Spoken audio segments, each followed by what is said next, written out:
Dear Lord, please let this kit have a better fit than those from this company that I've used before. Let my requirements of sanding and puttying be minimal. Let everything line up and have very few steps. Most of all, please let me not offend the British who love this company so much. But at the same time, I thank you that it's not Italy. Be with the starving pygmies down there in New Guinea. Amen.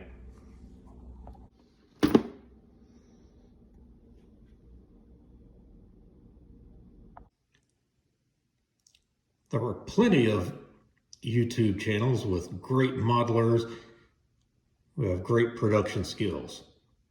This is not one of them. Welcome to Cable's Creations. I am back at Yankee Station for another week of modeling mayhem and styrene carnage.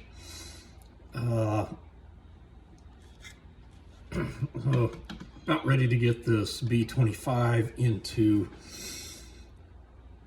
give it a gloss coat and give it some decals, and hopefully this week I will get it finished.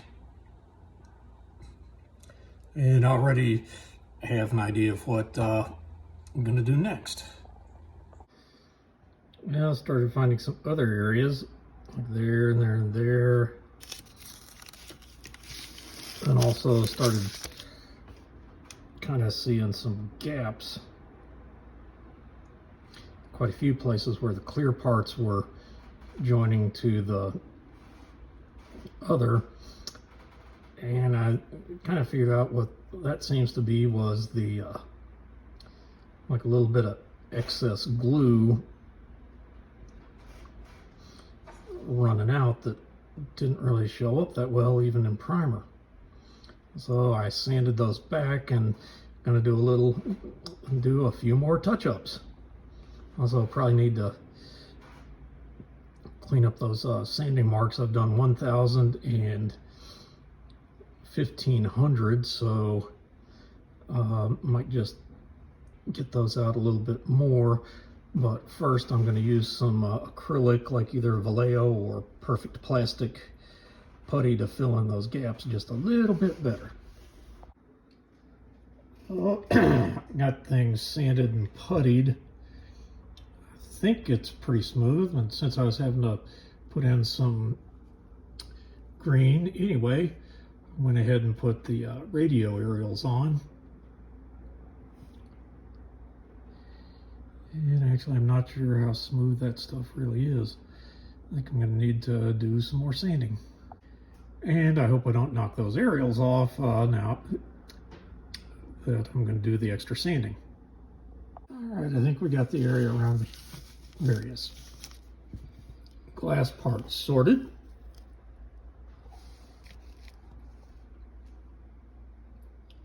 And it looked like most of that texturing was actually on the a lot of the pieces of tape, and it actually smoothed it out pretty good. Maybe just a little bit right around those aerials.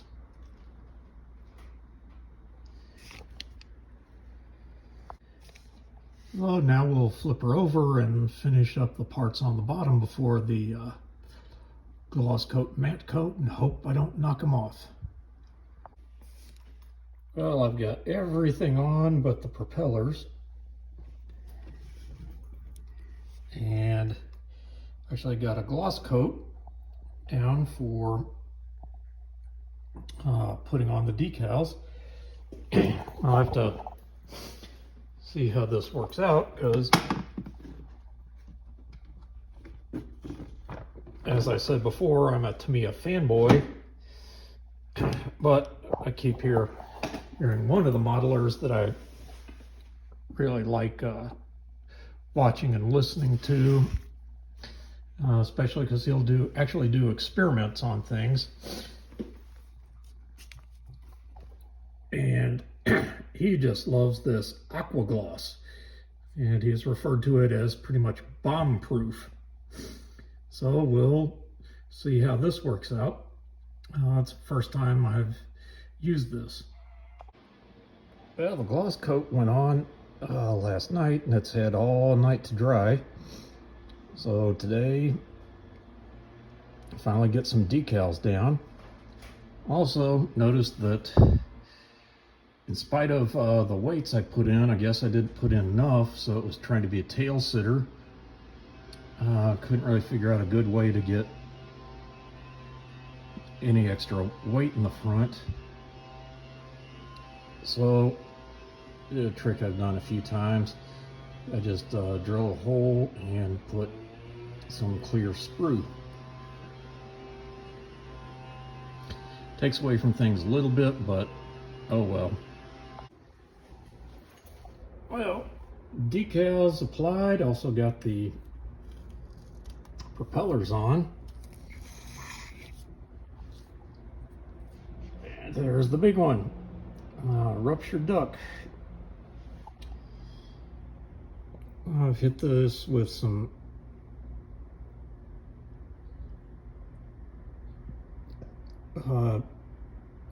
Tamiya Mark Fit Strong, as well as some microsol, and not sure how well it's sinking down. I think I may give it one more, a microset for a while, or microsol. Similar on that, but even though those decals are real thin and kind of fragile, you can see that that 2 is really starting to sink in there.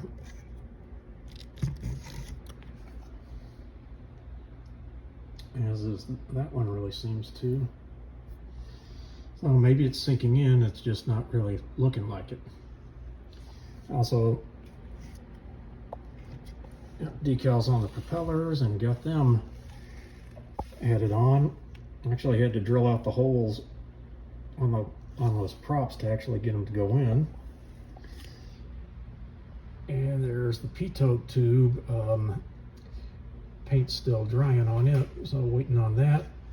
And then the 2 machine guns that were really broomsticks, those will go on after all the masking is removed, after the final flat coat. I'm going to let these things try to sit overnight and let the decals really set in as good as possible.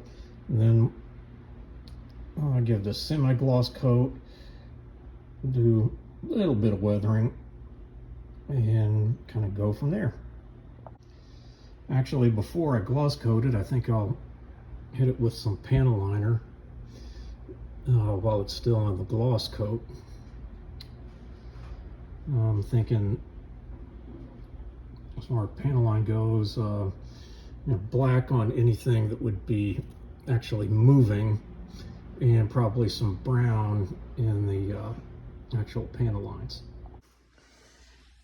Well, got the pitot tube added, and I've done some panel lining on this as well as all the decals. Used some brown to try to be a little subtle, and here the blue was, not the blue, the gray panel liner wasn't really showing up, so started putting in black. Some areas it shows up better than others, but I want to keep it kind of subtle. Also, where the decal kind of split on the A, came in with some black paint.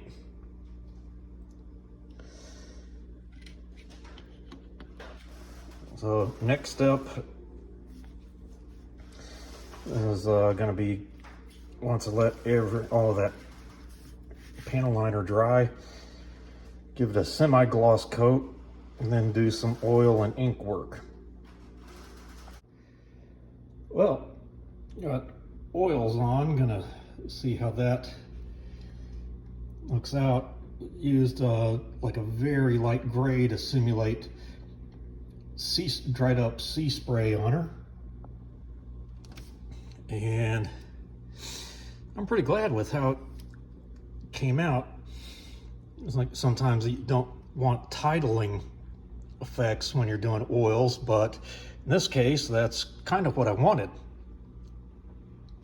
So just see how that looks when it dries, and if I'm totally happy with it, potentially gets a flat coat tomorrow and then done.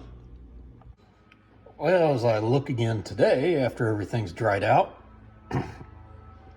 too much of that stuff looks a little too much like brush strokes. So I'll get some thinner and some and like a stippler brush, and try to make it look a lot less like brush strokes. But still looking good. What have we here? That was some oil paint spill over to the tail. Discovered that while I was putting a clear coat on, but I didn't put the clear coat here, so got to clean that up before I go further. Flat coat is on, so all that's left to do is take off the masks, paint and install what were actually broomsticks for the rear guns, and then just take a little string to get the aerial rigging in there. It's almost finished.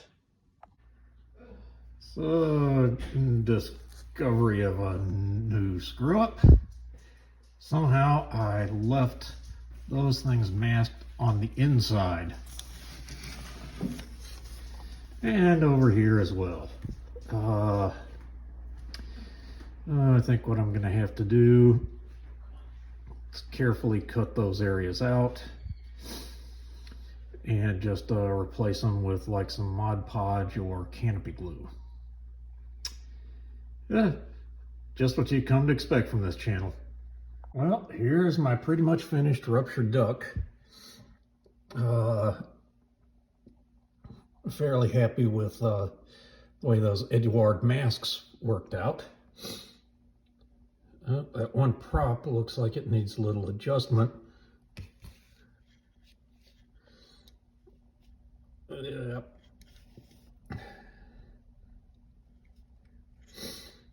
A little super glue might help that. I figured out what I'm gonna need to do regarding those windows that I didn't get the masking off of. I'm gonna use kind of drill out parts of them, and then between blades and files clean up the holes, and then use some kind of a clear glue, like either canopy glue or Mod Podge, some form of PVA glue. And I also got those guns, which were in the real planes were really broomsticks painted black.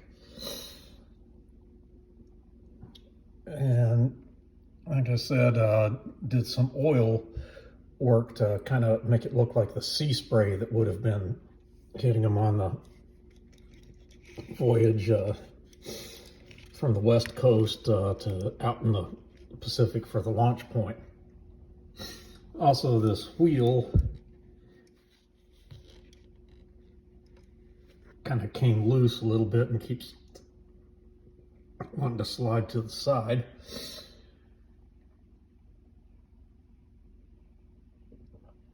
I'm fairly happy with it, except for the one little piece of self-inflicted wounds. And one thing that is kind of bothering me, I'm going to have to experiment with my glues and try to find which one will work well. You can kind of see some spots where the PVA glue was getting onto things and not really looking crystal clear like it's supposed to. I know I used some of the Revell clear glue on my Lancaster, and I can't really tell which window was made with just glue and which one wasn't. And more recently did the SR71, and it just looks foggy. And it's really easy to tell which window I replaced with just glue. So that's pretty much done. I'm gonna kind of put it on the display shelf for the moment and then come back later.